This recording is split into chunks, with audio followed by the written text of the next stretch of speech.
Wazee kwenye grupu wazee. Huyu ndo mshindi wetu nambari 1 siku ya leo kwenye kombe la Mangwelele Cup.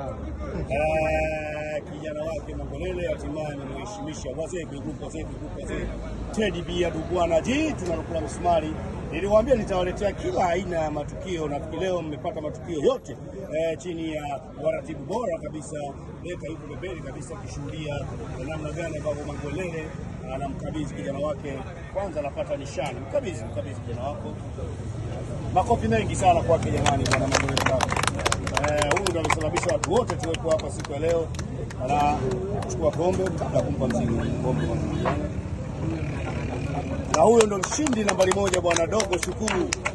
Anachukua kombe lake pale vizuri kabisa. Bwana Shukuru, kabla hujaongea lolote, unazungumziaje juu ya kabla hujapata pesa? Unazungumziaje juu ya kombe la Mangwelele Cup? Mimi yote kama nilivyoongea mara ya kwanza, hali ya yote napenda kumshukuru Mwenyezi Mungu. Ya pili napenda kumshukuru mdhamini bwana Big Bank National. Mdhamini bora kabisa, huyu mdhamini wa wote.